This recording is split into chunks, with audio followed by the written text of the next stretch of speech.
Hello दोस्तों, मैं Narayan Maheshwari Soni education में आप सबका स्वागत करता हूं। लास्ट की क्लास में हमने असहयोग आंदोलन के ऊपर बात की।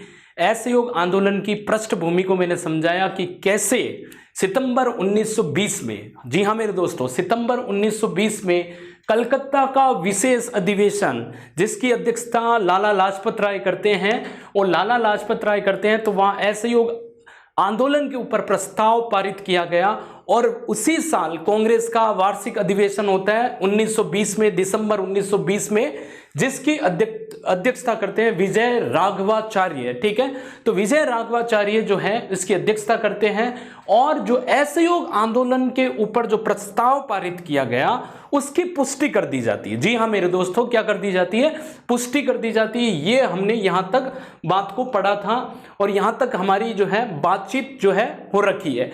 अब हम बात करते हैं कि असहयोग आंदोलन जो हमारा है, असहयोग आंदोलन, इसके ऊपर मैंने आपको बताया कि भारत का प्रथम सबसे बड़ा जन आंदोलन असहयोग आंदोलन, ठीक है, तो भारत का प्रथम सबसे बड़ा जन आंदोलन असहयोग आंदोलन,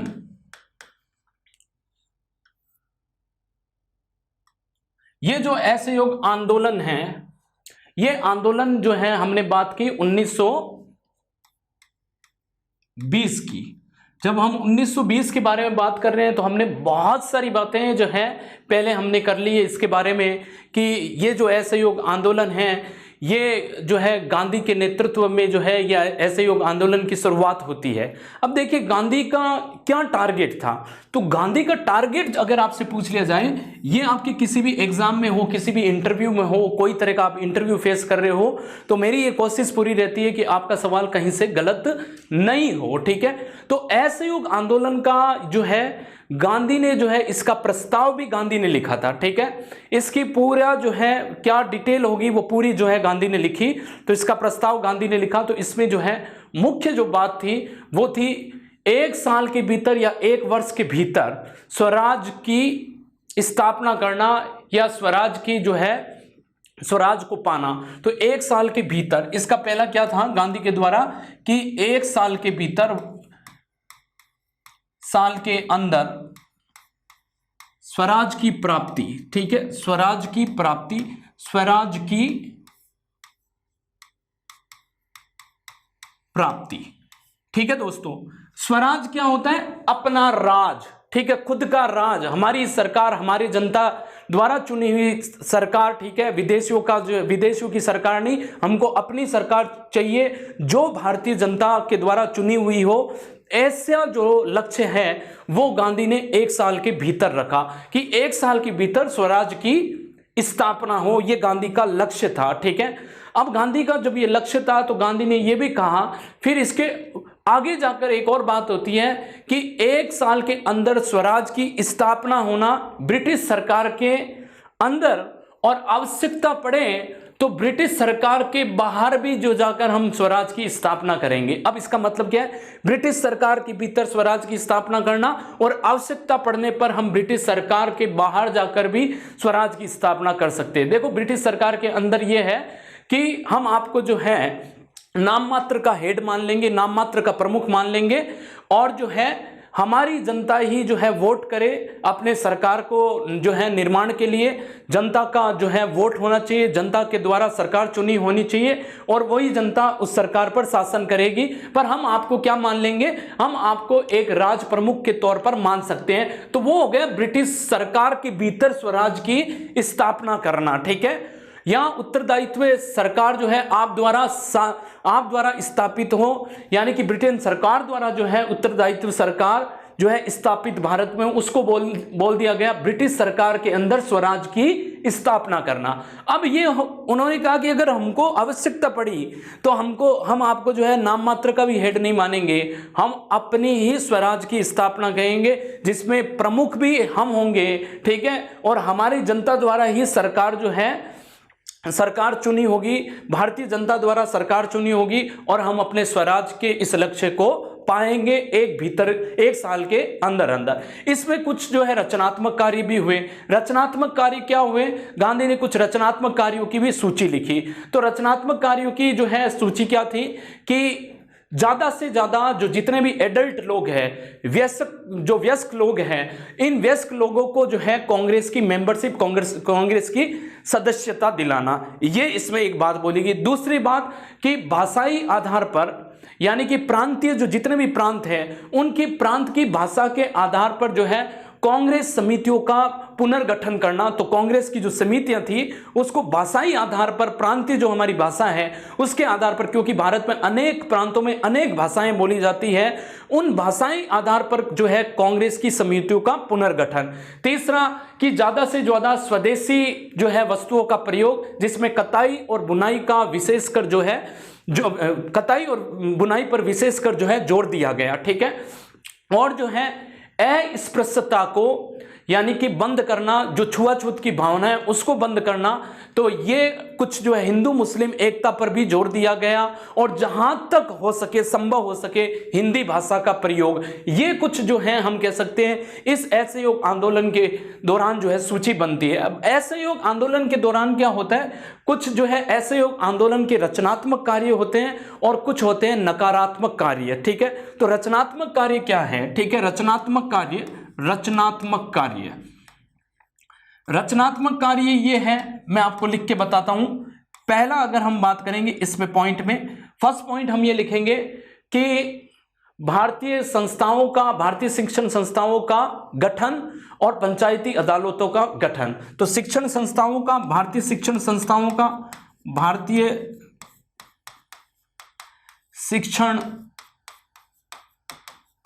संस्थाओं तथा पंचायती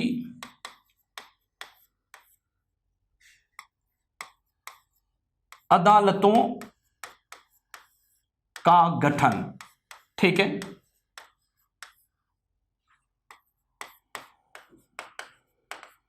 स्वदेशी पर जोर, स्वदेशी वस्तुओं का प्रयोग,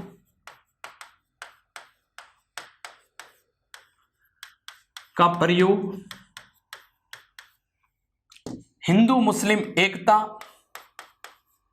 हिंदू मुस्लिम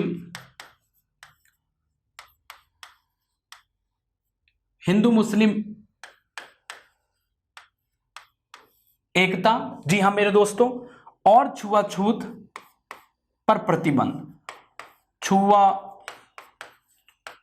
पर प्रतिबंध।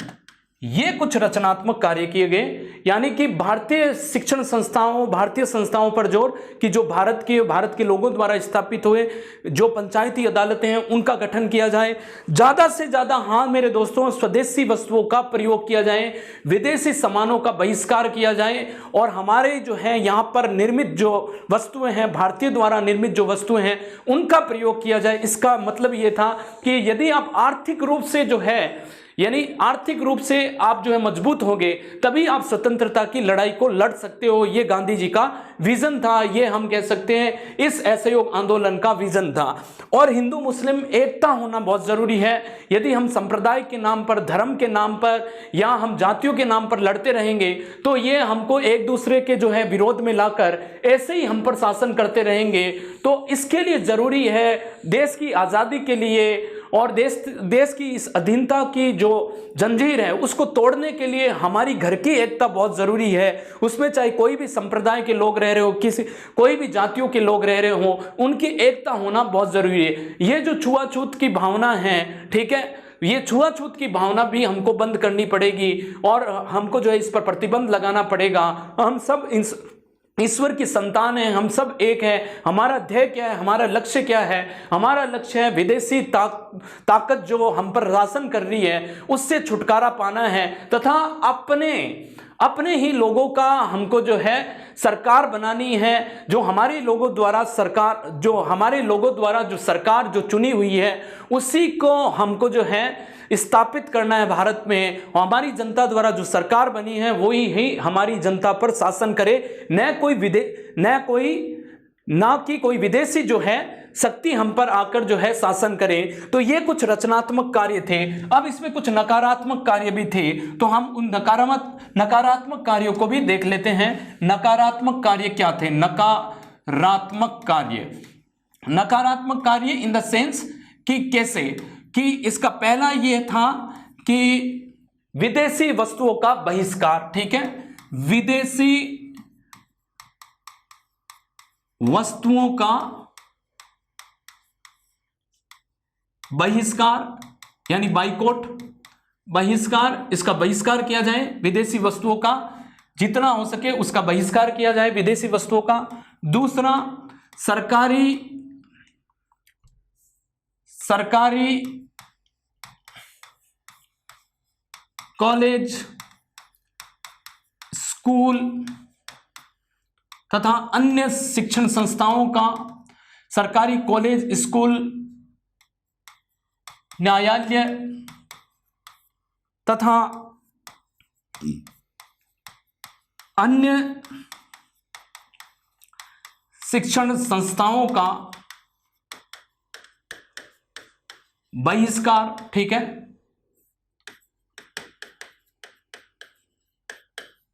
जी हाँ मेरे दोस्तों। तीसरा, यानी कि हम कह सकते हैं कि सरकारी उपाधियां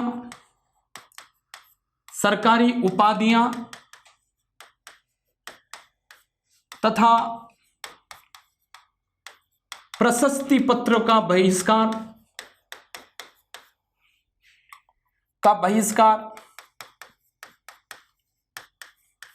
सरकारी उत्सवों का बहिष्कार, सरकारी उत्सवों का बहिष्कार,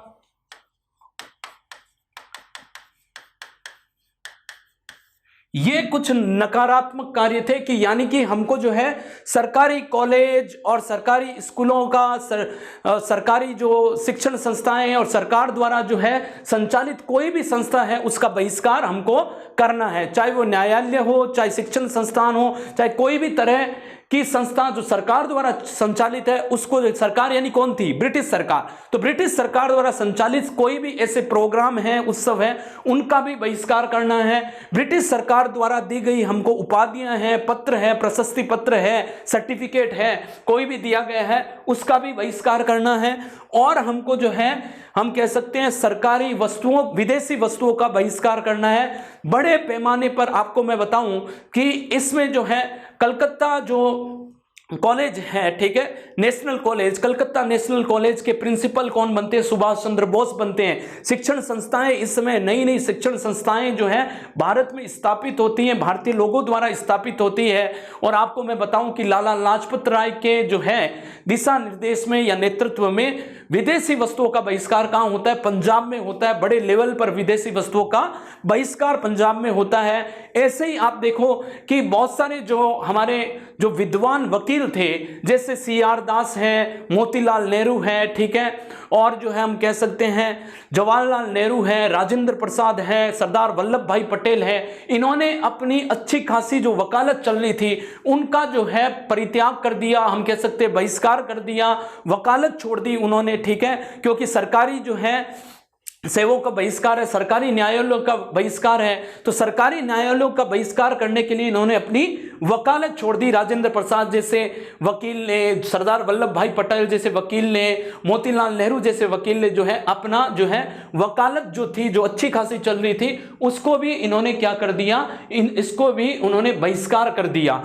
अब हमने सरकारी उत्सव जो थे उन सब का बहिष्कार कर दिया गया। तो ये कुछ रचनात्मक कार्य किए गए और कुछ जो है नकारात्मक कार्य मैंने आपको बताया। ठीक है दोस्तों, अब हम बात करते हैं कि 1 अगस्त 1920 के दिन, जी हाँ मेरे दोस्तों इस तारीख को नोट कर लेना, 1 अगस्त 1920 के दिन महात्मा गांधी द्वारा असहयोग आंदोलन की शुरुआत होती है। जी हाँ मेरे दोस्तों, महात्मा गांधी द्वारा असहयोग आंदोलन की शुरुआत होती है। और ये जितना भी बहिष्कार का, जितना भी ये प्रोग्राम चले थे, ये जो है पश्चिम भारत, ठीक है, उत्तरी भारत और बंगाल में जो है सबसे ज्यादा हम कह सकते हैं असहयोग आंदोलन का जो है यानी कि असहयोग आंदोलन सबसे ज्यादा सफल भारत में कहां हुआ, तो सबसे ज्यादा भारत में असहयोग आंदोलन जो है वो सफल होता है बंगाल में, सफल होता है उत्तरी भारत में, सफल होता है पश्चिमी भारत में, सफल होता है।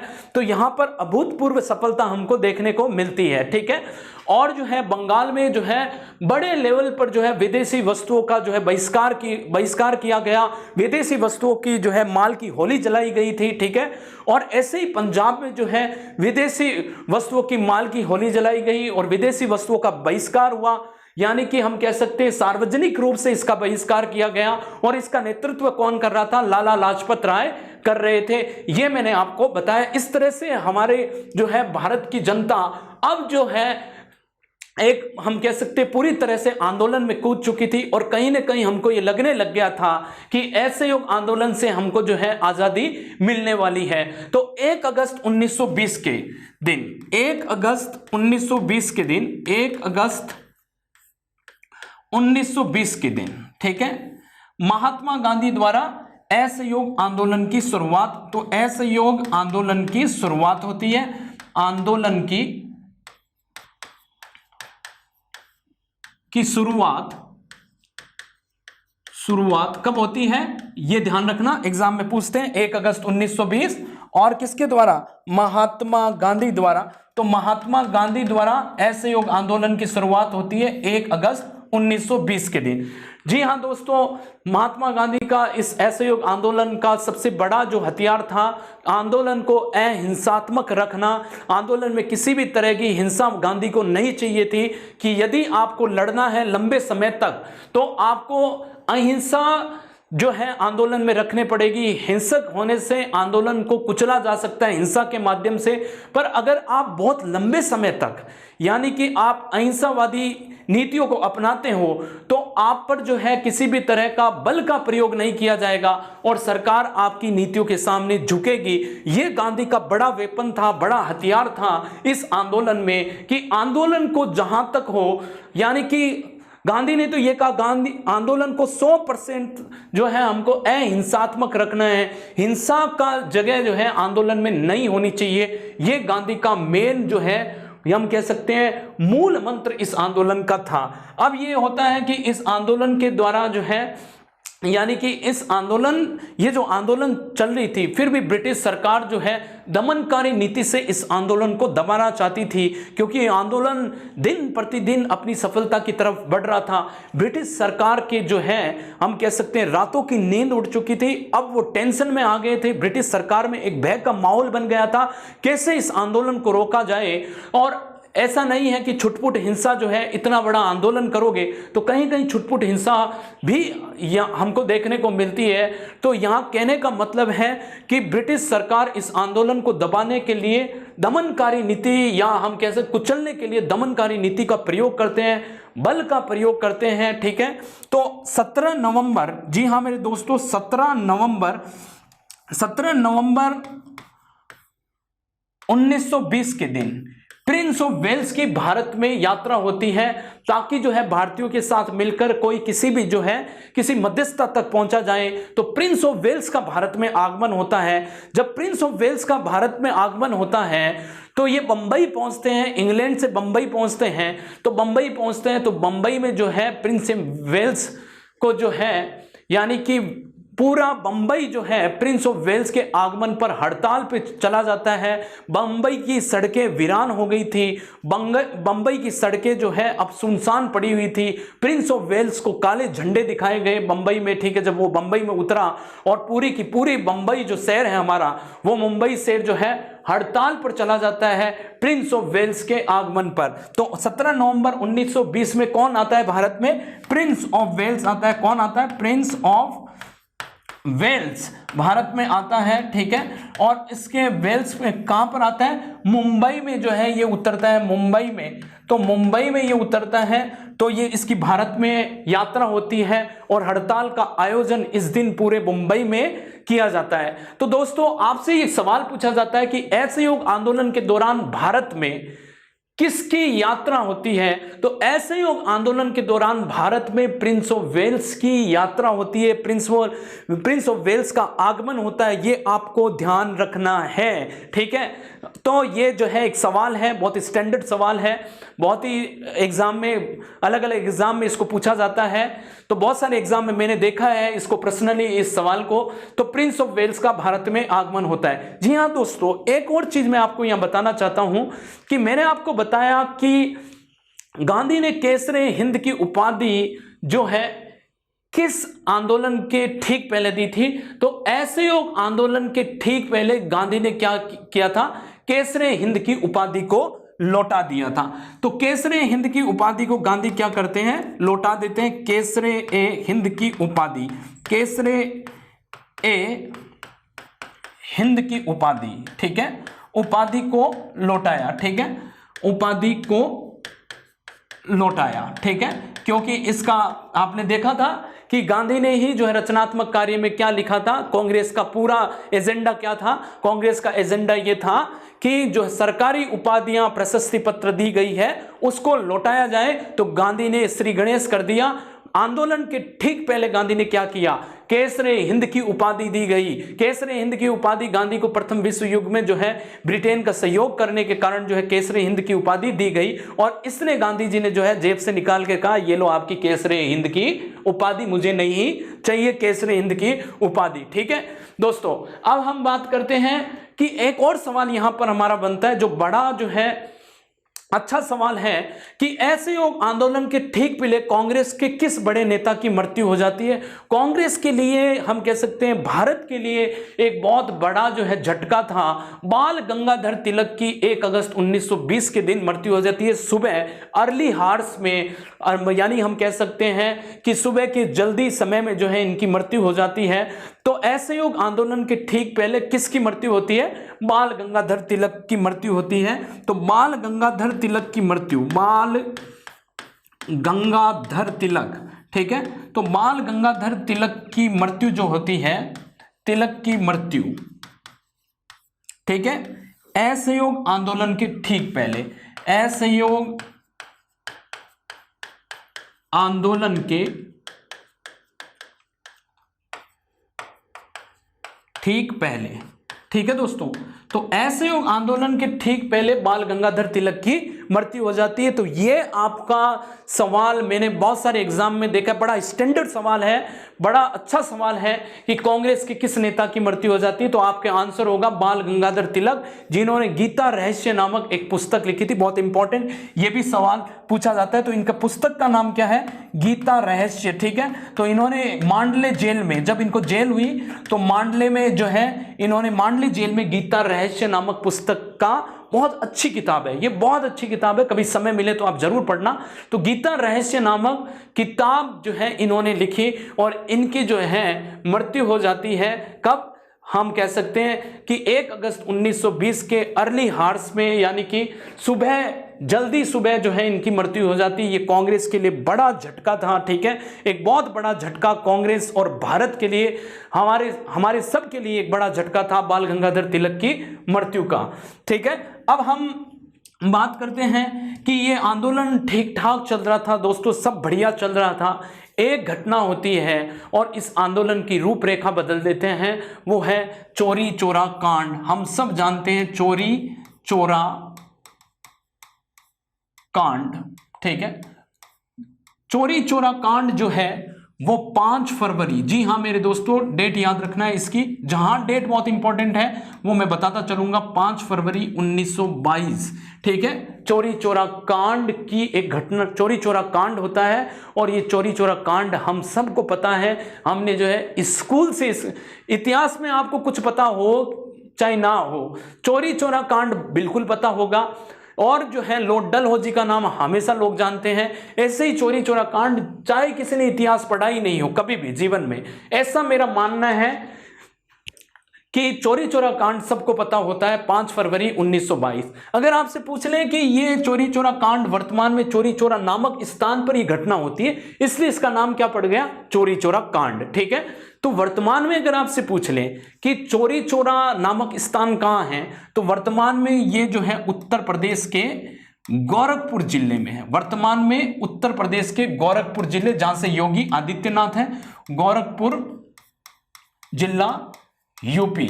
यहां पर जो है एक छोटी सी जगह है चौरी चौरा, यहां पर एक जो है हम कह सकते हैं कि घटना होती है कि किसानों की, यानी कि ये जो 5 फरवरी से पहले जो है किसानों पर जो है लाठीचार्ज होता है। किसानों एक जो हम कह सकते हैं शांतिपूर्वक एक जो है जुलूस निकाला जाता है, शांतिपूर्वक एक विरोध किया जाता है ब्रिटिश सरकार के खिलाफ, पर वहां पर जो है लाठीचार्ज होती है। यही जो किसान होते हैं, किसान भाई जो हमारे होते हैं, ये जो है अब जो है जो घटना होती है इनके साथ, तो 5 फरवरी के दिन चौरी चौरा नामक स्थान पर जो है एक पुलिस थाना बना हुआ था।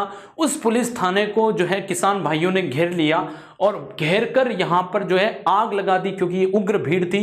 भीड़ ने क्या कर दिया, आग लगा दी। आग लगाने से यहाँ पर हम कह सकते हैं कि 22 जवानों की मृत्यु होती। कितने जवानों की? 22 जवानों की मृत्यु होती है, जवानों की मृत्यु होती है। और उग्र भीड़ ने यहां पर जो है चौरी चौरा नामक स्थान पर जो पुलिस थाना था उस पर आग लगा दी, तो यहां पर 22 जवानों की मृत्यु हो जाती है। ये घटना 22 जवानों की मृत्यु हो जाना, कहने का मतलब है ब्रिटिश सरकार को अब जो है यानी कि इस आंदोलन को कुचलने का एक बहुत स्ट्रांग बहाना मिल गया, बहुत मजबूत बहाना मिल गया। और अब ये ब्रिटिश सरकार ने क्या किया, दमनकारी नीतियों का जो है पुरजोर जो है दमनकारी नीतियों का जो है प्रयोग किया इस आंदोलन को कुचलने के लिए। तो इस आंदोलन को जीर्ण शीर्ण करने के लिए यहाँ पर बल का प्रयोग किया जाता है। और अब कहीं ना कहीं जो है गांधी को भी इसका जिम्मेदार ठहराया जा सकता है। इस घटना से गांधी जी बड़े दुखी हो जाते हैं। जी हाँ मेरे दोस्तों, गांधी जी जो है बड़े दुखी हो जाते हैं, क्योंकि गांधी जी को इस घटना के बाद में इस आंदोलन को खत्म करना पड़ा। क्यों करना पड़ा? क्योंकि ये आंदोलन अपनी पटरी से उतर गया था। पटरी किस पटरी पर चल रहा था? ये आंदोलन अहिंसा की पटरी पर चलना था, पर अहिंसा की पटरी से इसने सिग्नल दूसरा ले लिया, हिंसा के ऊपर चलने लग गया। तो ये इस गाड़ी ने, असहयोग आंदोलन ने अहिंसा की पटरी को छोड़कर हिंसा की पटरी पर आ जाता है। तो गांधी इस सभी घटनाओं से, इस पूरे जो है वाक्य से गांधी बड़े आहत होते हैं। और गांधी ने 12 फरवरी 1922 के दिन, ठीक है, 12 फरवरी 1922 के दिन, 12 फरवरी 1922 के दिन कांग्रेस की बारदोली यानी गुजरात, बारदोली गुजरात, ठीक है, गुजरात में कांग्रेस की कार्यकारिणी समिति की बैठक होती है। किसकी? कार्यकारिणी समिति की, कार्यकारिणी समिति की बैठक। और इस बैठक में महात्मा गांधी ने क्या किया, असहयोग आंदोलन को खत्म करने का निर्णय लिया। तो इस कार्यकारिणी समिति की बैठक में क्या निर्णय लेते हैं गांधी निर्णय लेते हैं असहयोग आंदोलन को खत्म करने का, असहयोग आंदोलन को खत्म करने का निर्णय लेता है कि हम खत्म करने का निर्णय। गांधी ने सोचा कि भारतीय जनमानस जो है अभी इतने परिपक्व नहीं हुए, मैंने जन आंदोलन तो चालू कर दिया, अभी इतने मानसिक रूप से मजबूत नहीं हुए हैं कि जो है इतने बड़े आंदोलन को यानी कि अहिंसात्मक रख सके। तो गांधी ने देखा अभी तो इतनी घटना हुई है, हो सकता है इसके बाद में बहुत बड़ा कोई नरसंहार हो जाए। इससे पहले गांधी जो है इस आंदोलन को बंद करने की घोषणा कर लेते हैं। गांधी ने पूरा वाक्य को समझा, समझते भारतीयों की मनोस्थिति को समझा, उनकी मानसिकता को समझा, और मानसिकता से उनको लगा अभी हम इतने मजबूत नहीं हुए हैं कि हम अहिंसा पर ही चल सके, ठीक है। इसलिए गांधी ने क्या किया, 12 फरवरी 1922 के दिन, जी हाँ मेरे दोस्तों, 12 फरवरी 1922 के दिन बारदोली, कहां पर? गुजरात में। और यहां पर कांग्रेस की कार्यकारिणी समिति की बैठक में गांधी ने निर्णय ले लिया कि मैं महात्मा गांधी असहयोग आंदोलन को खत्म करता हूं और वापस लेता हूं इस आंदोलन को। तो गांधी ने इस आंदोलन को क्या किया मेरे दोस्तों, इस आंदोलन को गांधी ने वापस ले लिया।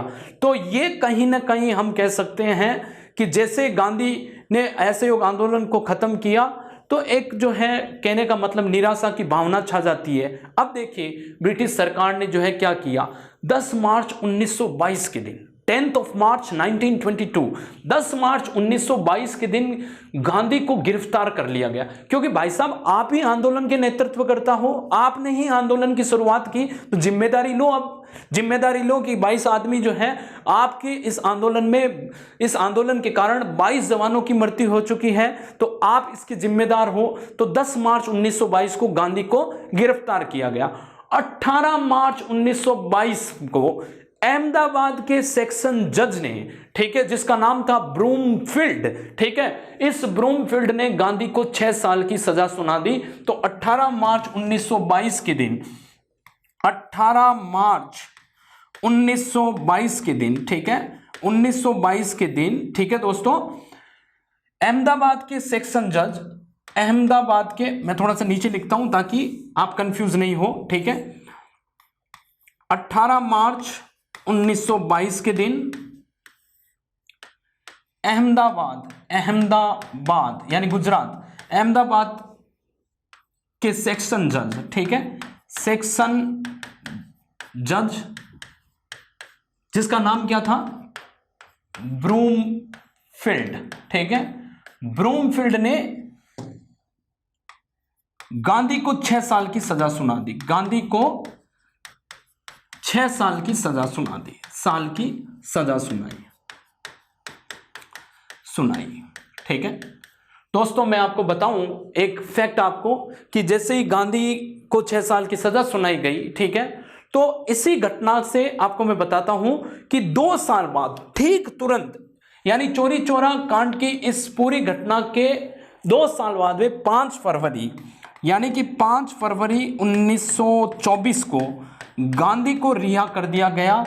गांधी को रिहा किया गया,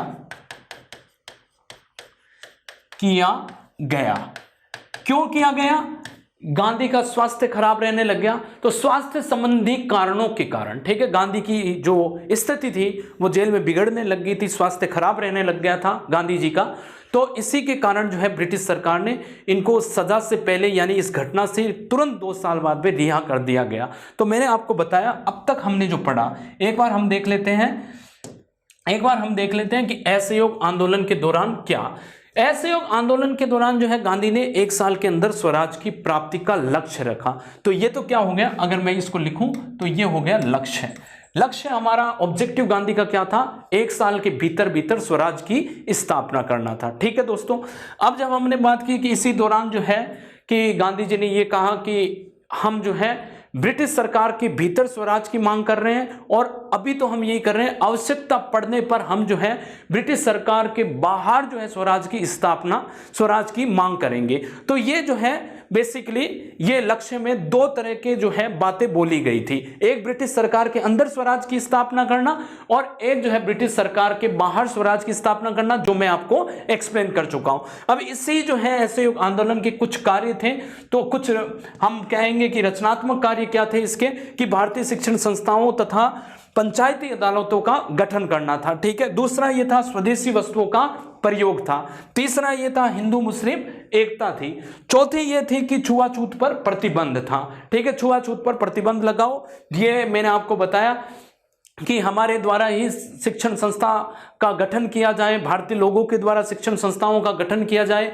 और इस तरह से मैंने आपको बताया कि बंगाल की जो कॉलेज थी, उस कॉलेज के जो है कलकत्ता कॉलेज के जो अध्यापक या प्रधानाचार्य कौन होते हैं, सुभाष चंद्र बोस नियुक्त होते हैं। इस तरह से विदेशी वस्तुओं का प्रयोग था, हिंदू मुस्लिम एकता पर बल दिया गया।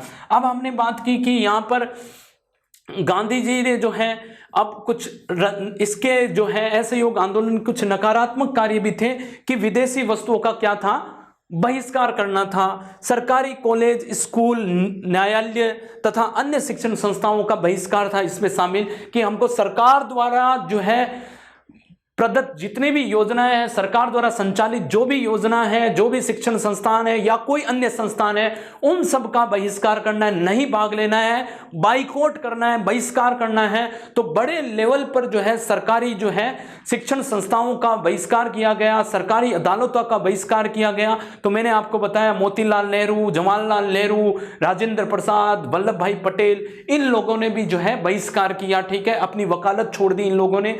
अब हमने कहा कि सरकारी उपाधियां तथा प्रशस्ति पत्रों का बहिष्कार, बिल्कुल जो है आपको मैंने बताया सविनय अवज्ञा आंदोलन के ठीक पहले, ठीक है, महात्मा गांधी ने अपनी जो है यानी केसरे हिंद की उपाधि को लौटा दिया था। अब हमने बात की कि सरकारी उत्सवों का बहिष्कार है, विदेशी वस्तुओं का बहिष्कार है। सबसे बड़ा जो बहिष्कार होता है इस आंदोलन में वो विदेशी वस्तुओं का बहिष्कार होता है। और मैंने आपको बताया बंगाल में विदेशी वस्तुओं का बहिष्कार सर्वाधिक रूप से होता है, उसके बाद में पंजाब में भी जो है विदेशी वस्तुओं का बहिष्कार होता है। होने में पूरे भारत में होता है पर बड़े लेवल पर इन दो जगह पर होता है। और ये सक्सेस कहां पर होता है? सक्सेस हम कह सकते हैं कि बंगाल में, उत्तर भारत में, पश्चिमी भारत में जो है ये असहयोग आंदोलन अभूतपूर्व जो है सफलता प्राप्त करता है। ठीक है, अब हम बात करते हैं कि यहां से मैंने आपको बताया कि गांधी द्वारा जो है 1 अगस्त 1900 यानी कि गांधी द्वारा 1 अगस्त 1920 में असहयोग आंदोलन की शुरुआत की गई महात्मा गांधी द्वारा। और 17 नवंबर 1920 को प्रिंस ऑफ वेल्स भारत में आते हैं सुलह करने के लिए, एक तरह से, ठीक है, एक तरह के मध्यस्थता करने के लिए इस माहौल में, ठीक है, ये सारा माहौल हो रखा था। तो इसका बहिष्कार होता है, इनको काला झंडा दिखाया जाता है, बंबई में ही उतरते हैं, बंबई की सड़कें वीरान होती है, बंबई की सड़कों पर सुनसान होता है, क्योंकि ब्रिटिश सरकार की इस दमनकारी नीतियों से लोग असंतुष्ट हो चुके थे। लोग ब्रिटिश सरकार की नीतियों से जो है अब ऊब चुके थे, उनका कहीं ना कहीं ब्रिटिश सरकार के प्रति जो है अब जो है हम कह सकते हैं कि विश्वास टूट चुका था, कि ब्रिटिश सरकार के अंदर विश्वास टूट चुका था। तो यहाँ पर इसका जो है विरोध होता है और इनको जो है काले झंडे दिखाए जाते हैं। और मैं आपको बता चुका हूँ बाल गंगाधर तिलक की मृत्यु जो है असहयोग आंदोलन के ठीक पहले होती है। एक बड़ा जो है फैक्ट है, इसको ध्यान रखना है अपने को कि किस असहयोग आंदोलन के ठीक पहले किसकी मृत्यु होती है, तो बाल गंगाधर तिलक। या आपसे सवाल पूछ लिया जाए बाल गंगाधर तिलक की मृत्यु जो है किस आंदोलन के ठीक पहले होती है, तो आपका आंसर होगा असहयोग आंदोलन के ठीक पहले होती है। और पुस्तक का नाम क्या है इनके? गीता रहस्य, जो इन्होंने मांडले जेल में लिखी थी 1907 में। कांग्रेस का जो है यानी कि कांग्रेस जो है टूटती है, तो कांग्रेस टूटती है तो इस तरह से इनको मांडले जेल होती है। मांडले जेल में जाकर जो है इन्होंने गीता रहस्य नामक पुस्तक लिखी। इनको कारावास होता है 6 साल का, इसी 6 साल के कारावास में इन्होंने क्या लिखा? गीता रहस्य नामक पुस्तक लिखी। ठीक है दोस्तों, अब हम बात करते हैं कि सब कुछ अच्छा चल रहा था पर चोरी चोरा कांड 5 फरवरी 1922 के दिन होता है। और ये वर्तमान में कहाँ है ये जगह चोरी चोरा?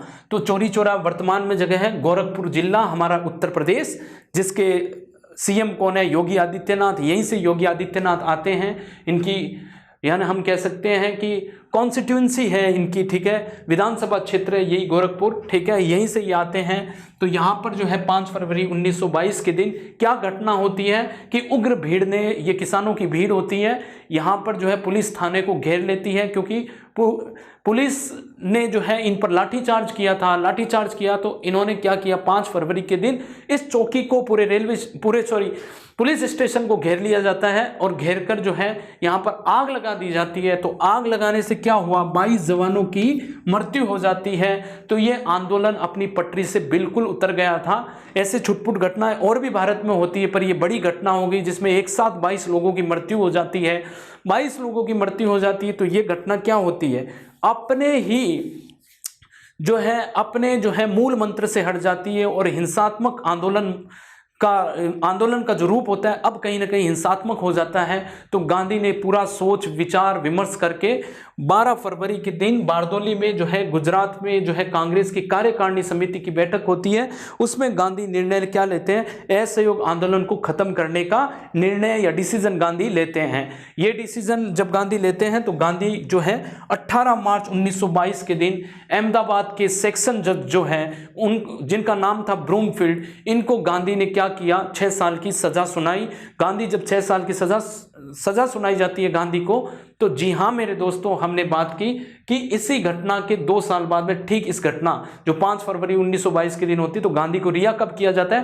5 फरवरी 1924 के दिन गांधी जी को रिहा कर दिया जाता है। ठीक है, अब गांधी जी को जब रिहा कर दिया जाता है तो यहां एक जो है अब हमको देखना पड़ेगा कि जब आंदोलन बहुत बढ़िया चल रहा था, कहीं ना कहीं हमको लगने लग गया था कि इस आंदोलन से हम स्वतंत्रता की और है, स्वतंत्रता अब हम हासिल कर सकते हैं, जनमानस जो है अब इसके लिए तैयार हो चुका था, भारत के युवा वर्ग में जोश था इस आंदोलन को लेकर। और गांधी जी ने जैसे ही आंदोलन को खत्म करने का निर्णय लिया तो कांग्रेस के अंदर ही मतभेद हो गया। और दूसरी बात है कि भारत के युवा वर्ग गांधी से निराश जो है, कहीं ना कहीं जो है नाराज हो गए, गांधी से निराश हो गए, गांधी के इस डिसीजन से निराशा आ गई, पूरे देश में निराशा का माहौल छा गया। बढ़िया आंदोलन चल रहा था और अचानक गांधी ने बंद किया तो कांग्रेस के अंदर ही मतभेद आ जाता है। देखिए क्या होता है, कांग्रेस का एक अधिवेशन होता है, कांग्रेस का जो अधिवेशन होता है गया में होता है, कांग्रेस का अधिवेशन, कांग्रेस का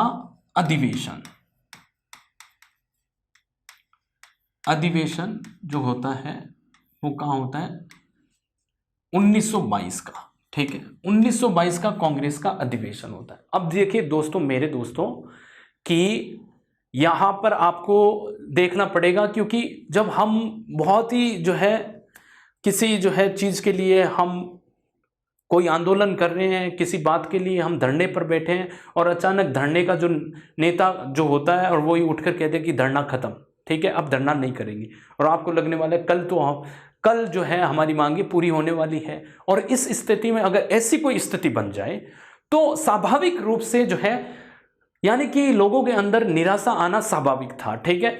और ऐसे में विशेषकर हमारे जैसे युवा लोगों को निराश होना, नाराज होना एक स्वाभाविक जो है था कि ये जो हमारे युवा वर्ग जो थे वो गांधी से निराश हो गए। गांधी के इस निर्णय से कहीं ना कहीं उनके अंदर जो है गांधी के प्रति असंतोष की भावना पैदा हो गई कि गांधी जी ने ऐसा कैसा कर दिया, ठीक है, अचानक से खड़े होकर आंदोलन बंद कर दिया। तो इसके अंदर भारत में ही नहीं, कांग्रेस के अंदर भी मतभेद हो जाता है, ठीक है, कांग्रेस के अंदर मतभेद होता है। तो आप देखिए कांग्रेस का अधिवेशन कहाँ हुआ, गया में हुआ, 1922 का गया का अधिवेशन। कहाँ का अधिवेशन, गया का अधिवेशन। अध्यक्षता किसने की, अध्यक्षता की CR दास ने, ठीक है, CR दास ने अध्यक्षता की। तो CR दास ने अध्यक्षता की, इसका बैकग्राउंड समझिए। CR दास ने अध्यक्षता की, ठीक है, चित्तरंजन दास, ठीक है, चित्तरंजन दास ने अध्यक्षता की। अब चित्तरंजन दास ने अध्यक्षता की तो आप समझिए कि कांग्रेस में 2 गुट थे, ठीक है, यानी कि CR दास प्लस मोतीलाल नेहरू, ठीक है। अध्यक्षता किसने की, CR दास ने, और CR दास ने अध्यक्षता की। अब इसमें एक व्यक्ति का नाम मैं जरूर लूंगा, मोतीलाल नेहरू, मोतीलाल नेहरू, ठीक है। इनको बोला जाता है परिवर्तनवादी नेता। क्या माना जाता है, ये कांग्रेस के परिवर्तनवादी नेता थे, परिवर्तनवादी नेता, इनको बोला जाता है परिवर्तनवादी नेता। अपरिवर्तनवादी नेता कौन से थे, अपरिवर्तनवादी नेता, इनमें मुख्यतः नाम आता है सरदार वल्लभ भाई पटेल, जिनको गांधीवादी माना जाता है, सरदार वल्लभ भाई पटेल, ठीक है, राजेंद्र प्रसाद, ठीक है, प्रसाद प्लस जवाहरलाल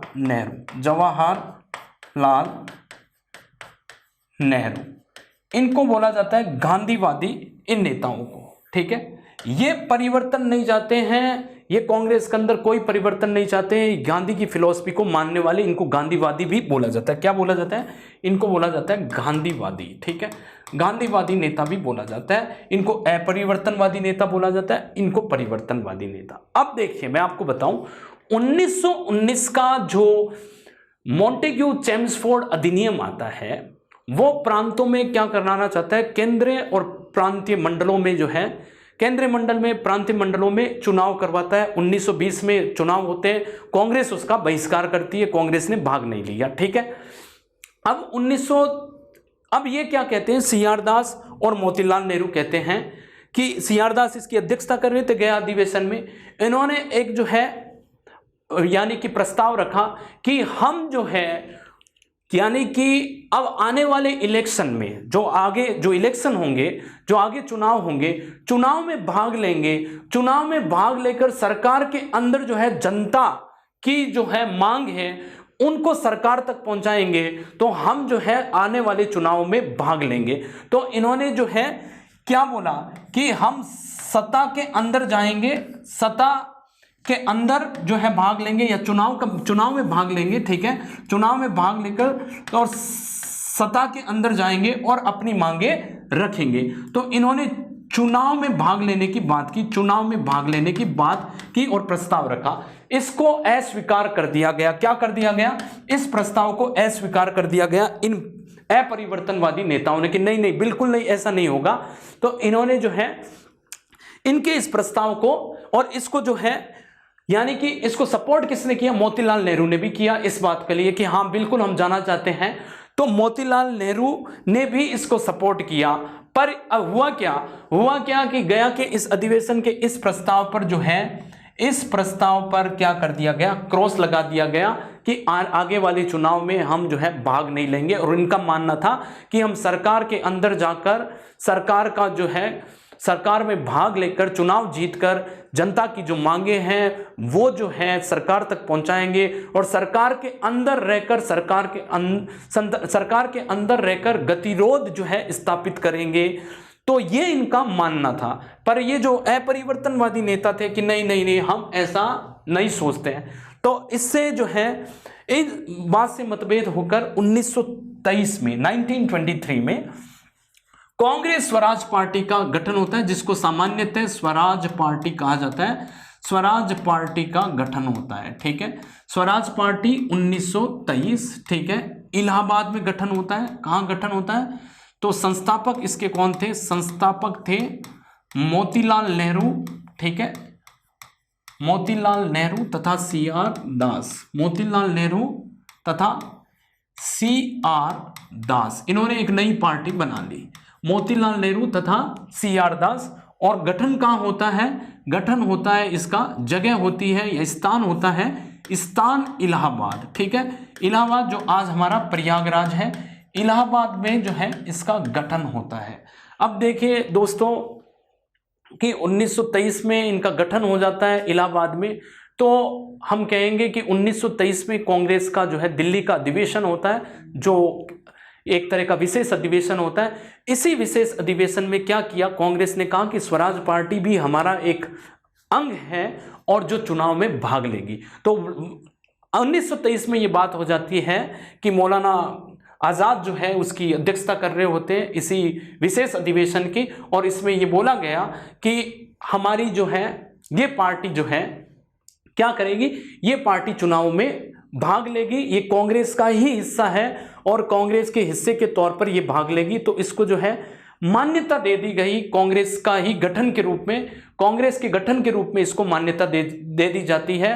कांग्रेस के विशेष अधिवेशन में मौलाना आज़ाद जिसकी अध्यक्षता कर रहे थे, तो ये एक तरह का कांग्रेस का ही गठन माना जाता है, ठीक है, कांग्रेस का ही एक पार्टी का एक गठन माना जाता है, ठीक है। अब हम बात करते हैं कि 1924 में जो है यानी कि 1923 में जब चुनाव होते हैं, 23 और 24 में चुनाव होते हैं, तो इस पार्टी ने अच्छा जो है हम कह सकते हैं रिजल्ट लेके आती है पार्टी। यानी कि 101 सीट में से 42 सीटें ये पार्टी जो है जीत कर आती है। 42 सीटें जो है स्वराज पार्टी जीत जाती है। तो 42 सीट जीतती है पार्टी, ठीक है। और 1924 में कांग्रेस का जो बेलगांव का अधिवेशन होता है वो कौन? 1924 में कांग्रेस का जो बेलगांव का अधिवेशन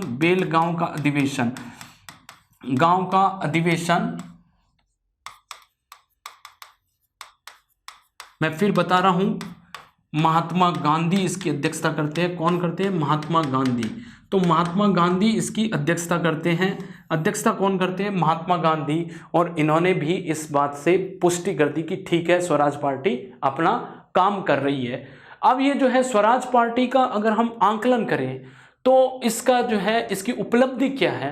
तो इसकी उपलब्धि जो है स्वराज पार्टी की उपलब्धि, या हम मूल्यांकन करें तो उपलब्धि की जगह मैं लिखूंगा मूल्यांकन। तो उपलब्धियां अगर मानो, और या इसके जो है हम कह सकते हैं इन्होंने क्या प्राप्ति की, ठीक है, तो इसका मूल्यांकन करें तो या उपलब्धि लिखें, उपलब्धियां, इनकी उपलब्धियां ये थी स्वराज पार्टी की उपलब्धियां। इन्होंने जो है 1919 के अधिनियम के लिए, उसकी जांच के लिए मूडी मैन कमेटी का गठन किया। तो 1919 अधिनियम की जांच के लिए,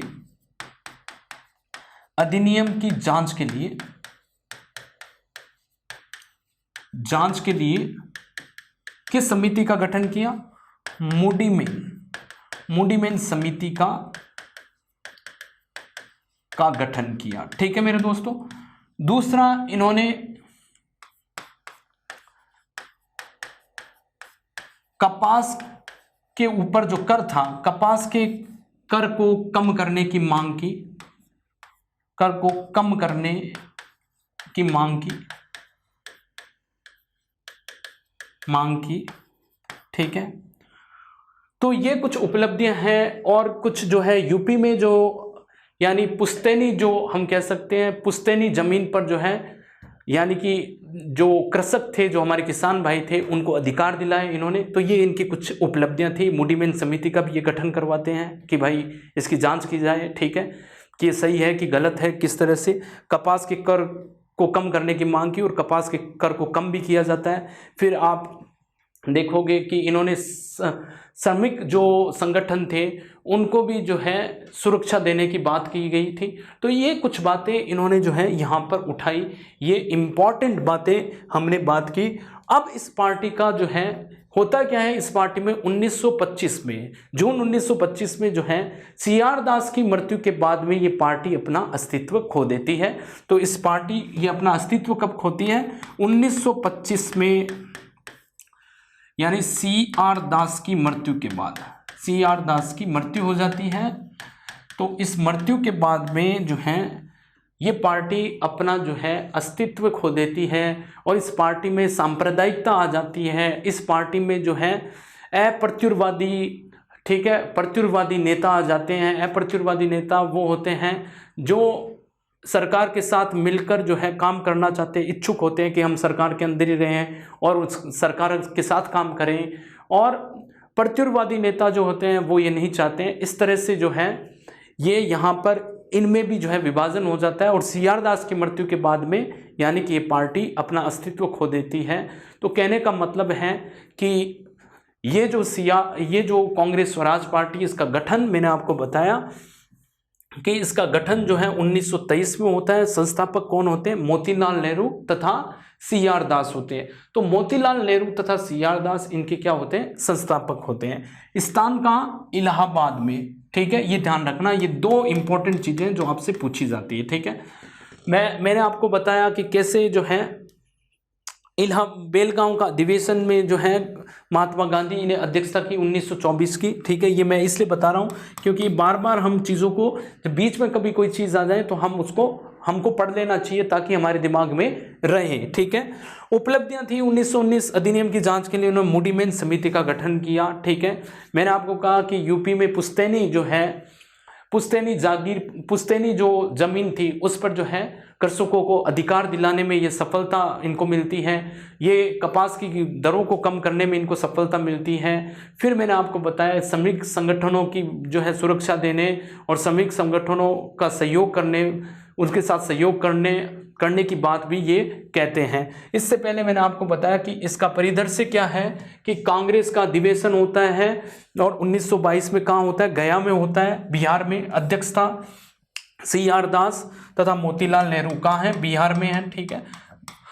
गया हम सब जानते हैं, बिहार में। अध्यक्षता CR दास ने की, सॉरी, अध्यक्षता, ठीक है। इसमें कांग्रेस में दो ग्रुप देखने को मिलते हैं। इन नेताओं को अपरिवर्तनवादी या गांधीवादी नेता कहा जाता है। सरदार वल्लभ भाई पटेल, राजेंद्र प्रसाद, जवाहरलाल नेहरू ये किसी तरह का परिवर्तन नहीं चाहते हैं, ठीक है। और परिवर्तनवादी नेता CR दास और मोतीलाल नेहरू ने क्या कहा कि हम चुनाव में, आने वाले चुनाव में भाग लेना चाहते हैं ताकि सरकार के अंदर रहकर उसमें कार्य में गतिरोध पैदा करके हमारी मांगों को, जो हमारी लोगों की मांग है वो सरकार तक पहुंचाएं। पर और इसके लिए उन्होंने चुनाव में भाग लेने की बात की, पर यह प्रस्ताव भी रखा गया, इस प्रस्ताव को अस्वीकार कर दिया गया कांग्रेस में। तो इन्होंने जो है अलग होकर एक पार्टी का गठन करते हैं, जिसकी बात मैं आपसे कर चुका हूं, स्वराज पार्टी, जिसका नाम क्या होता है, स्वराज पार्टी। ठीक है दोस्तों, आज की इस क्लास में इतना ही। आगे की क्लास के लिए हम जो है आगे की क्लास में बात करेंगे हमारे अदर इम्पॉर्टेंट जो घटनाएं, अदर इम्पॉर्टेंट इवेंट्स, उनके बारे में बात करेंगे। तब तक के लिए आप हंसते रहिए।